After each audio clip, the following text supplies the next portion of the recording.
नमस्कार दोस्तों, स्वागत है आपका 5 क्वेश्चन सीरीज़ में। मैथ की सीरीज़ चल रही है ये, और इसमें पढ़ाया जा रहा है परसेंटेज टॉपिक। तो देखते हैं आज सवाल कौन से हमें करने हैं।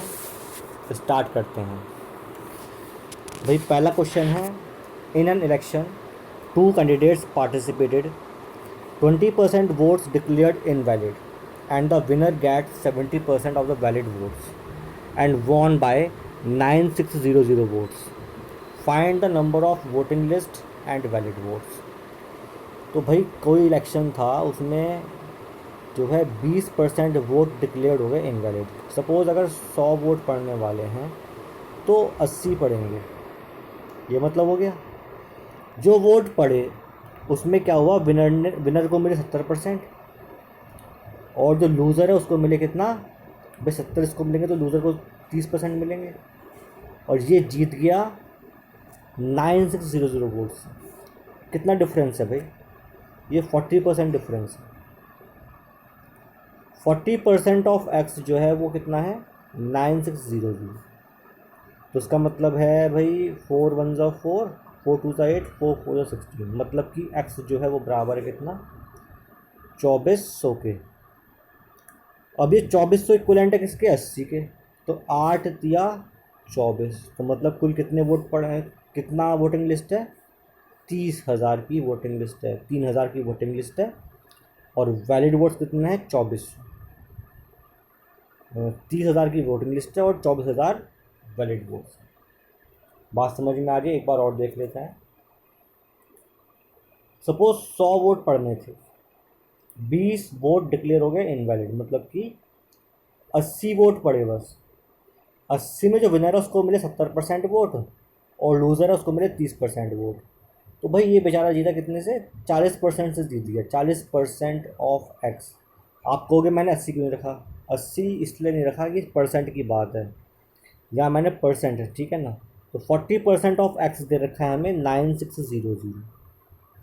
तो ये आ गया 4 दूनी 8, 4 चौक 16, 2400 आ गया।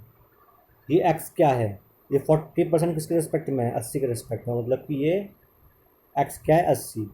मतलब कहने का ये है कि 80 is equivalent to 24,000। 80 is equivalent to 24,000। तो भाई 100 कितने इक्वलेंट हो जाएगा, 100 इक्वलेंट टू 8 या 24, मतलब कि 30,000। 100 इक्वलेंट टू 30,000। तो 30,000 वोट तो हमारे हो गए वोटिंग लिस्ट में, और वैलिड वोट्स कितने हो गए, 24,000। बात समझ में आ रही है। चलिए नेक्स्ट क्वेश्चन देखते हैं। इन an election 2 candidates participate, 10% voters did not vote, out of which 10% votes declared invalid and winner got 70% of the valid votes and won by इतना। सेम क्वेश्चन भाई, 100 वोट पड़ने थे, 10 वोटर ने वोट नहीं था, मतलब कि केवल 90 वोटर वोट देने के लिए आए, जिसमें से 10% वोट इनवैलिड है, मतलब कि इसका भी 10%। तो इसका 10% कितना को 10%, इसका 9 होगा। 9 माइनस का मतलब कि 81 वोट पड़े। 81 में से भाई जो जीतने वाला है उसको 70% मिले, हारने वाले को मिले 30%। बात समझ में आ रही। तो ये कितने परसेंट से जीता, जीता 40% से। तो 40% इज इक्वल टू 7290। बात समझ में आ रही। तो 4 1 ज़ा 4, 4 1 ज़ा 4, 4 8 ज़ा 32, और 4 2 ज़ा 8। तो ये तो आ जाएगा 4 2 ज़ा 8, 4 2 ज़ा 8 और 4 5 ज़ा, मतलब कि 18,225 वोट्स हैं, जो 81 के इक्वलेंट है। 81 के इक्वलेंट है 18,225। तो भाई 100 कितना इक्वलेंट होगा, तो इसको 81 से डिवाइड कर देंगे 81 से। तो भाई जा रहा है क्या, 9 से कटता है, 5 4 9 कटता है, 9 निम 81, 9 दूनी 18, और 9 दूनी 18, 9 पंजे 45, 9 एकम 9, 9 दूनी 18, और 2 बचा, 9 दूनी 18, बचा 4, 9 6 ज़ा। तो मतलब कि 22,600 वोट की वोटिंग लिस्ट। नहीं समझ में आया भाई, कुछ है ही नहीं।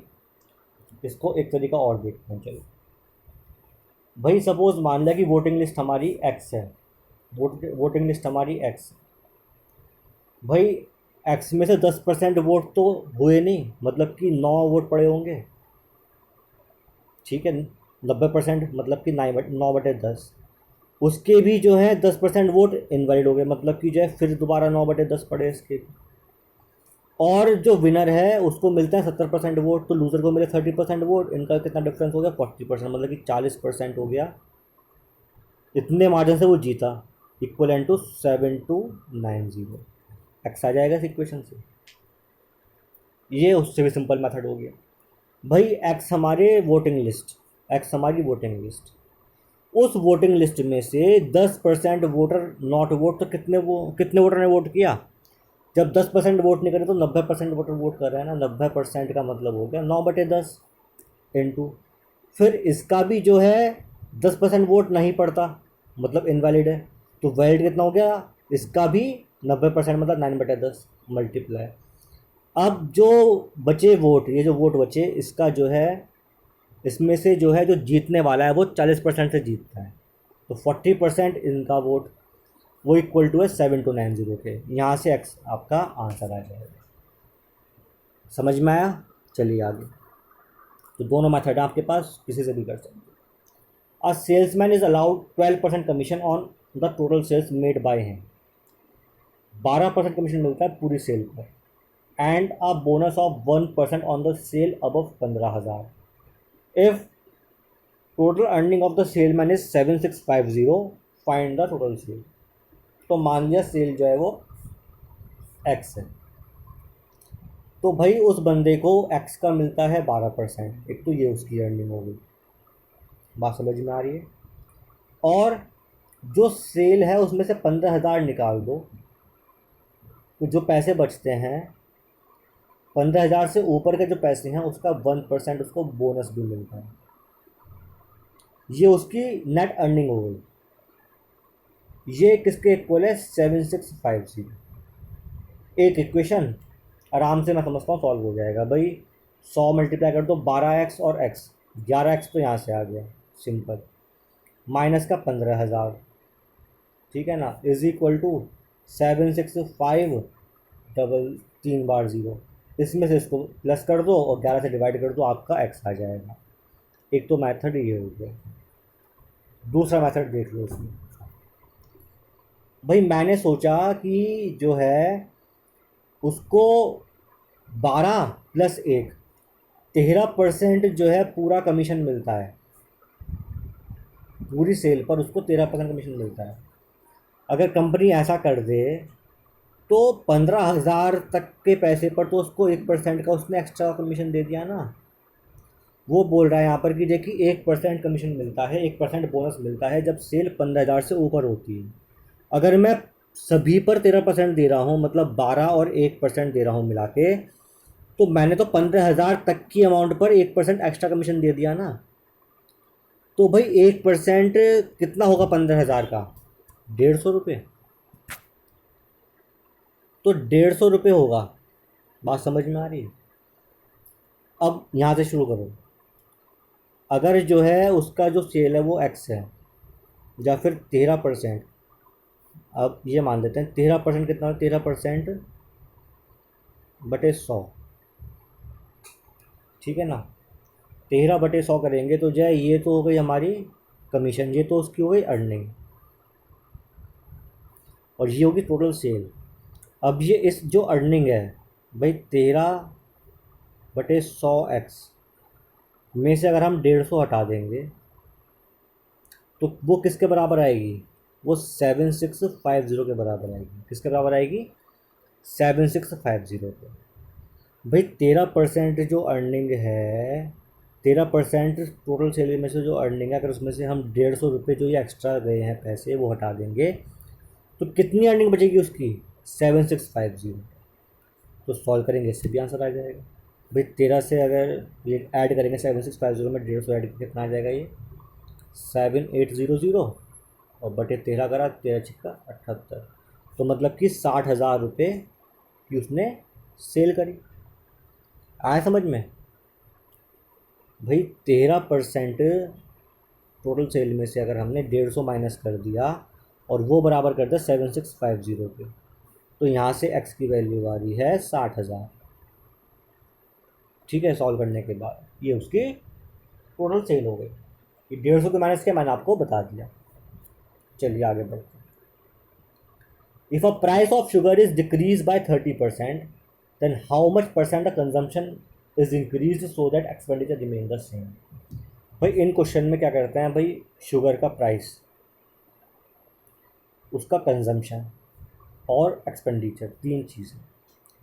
भाई प्राइस जो है, सपोज मैं मान रहा हूँ कि जो कि 100 ही प्राइस था, 100 ही कंजम्पशन था। ठीक है, और एक्सपेंड कितना हो जाएगा expenditure, price multiply by consumption, मतलब कि जो है 1 2 3 4, ये हो गया एक्सपेंडिचर। अब कह रहा है price of sugar is decrease by 30%, मतलब कि 70 हो गया प्राइस शुगर का।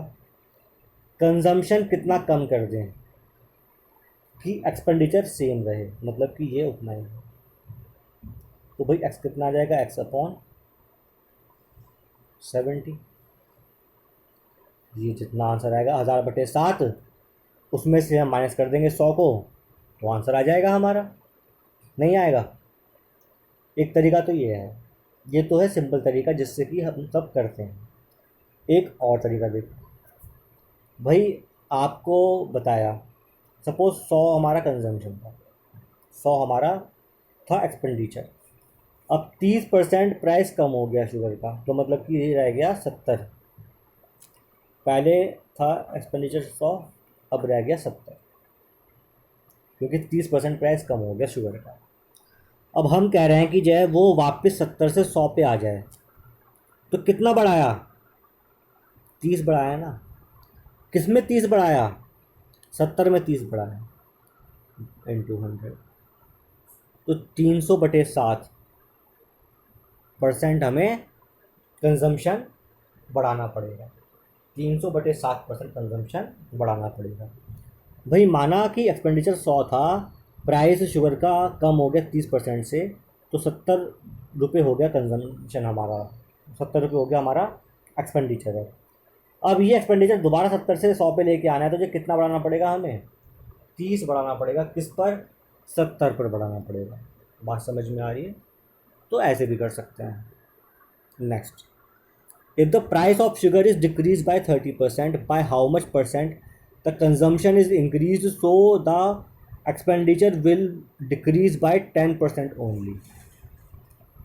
भाई price of sugar, suppose expenditure पहले 100 था, शुगर का प्राइस डिक्रीज हुआ 30% से, मतलब सपोज 70 आ गया। अब कह रहा है कंजम्पशन कितना परसेंट बढ़ा दें कि एक्सपेंडिचर जो है हमारा वो 10% ही कम हो, मतलब ये 90 तक ही जाए। तो 70 से 90 लेके आना है हमें, तो कितना हो गया, 20/70 इंटू 100, तो 200/7% हमें कंजम्पशन को बढ़ाना पड़ेगा। ठीक है, एक मेथड दूसरा वाला, भाई मैंने बताया कि जब प्राइस लिख लो, कंजम्पशन लिख लो, एक्सपेंडिचर लिख लो। भाई सपोज प्राइस पहले शुगर का जो है 10 रुपये था, कंजम्पशन भी सपोज 10 kg यूज़ कर रहे थे, तो कितना हुआ, 100 हो गया एक्सपेंडिचर। कह रहा है एक्सपेंडिचर केवल 10% कम हो, मतलब कि 90 हो जाए एक्सपेंडिचर। प्राइस जो है कम होगी 30%, मतलब 7 प्राइस हो गई, तो कंजम्पशन कितना इंक्रीज होगा, तो कंजम्पशन कितना होगा, 90/7 इतना इंक्रीज होगा। परसेंटेज में निकालना है तो 90/7 माइनस का 10, तो 20/7। ठीक है ना, 20/7, और कितने में से करा हमने इंक्रीज उसको, 90/7 में से। आप समझ नहीं रहे मेरी बात। मैं कह रहा हूँ कि भाई कंजम्पशन जो है हमारा पहले कितना था, 10 था, अब कितना हो जाए, अब कितना हो गया था भाई, 90/7 हो गया था। कितना इंक्रीज़ हुआ, ये C1 था, ये C2, कितना इंक्रीज़ हुआ, 90/7 माइनस का 10। ठीक है ना, कितने में से इंक्रीज़ हुआ, 10 में से इंक्रीज़ हुआ ना, इंटू 100 कर दो। तो ये 90 माइनस 70, 20 इंटू 10, 200/7 आ रहा है, नहीं आ रहा, वही कुछ वही आंसर। तो ये भी मेथड है।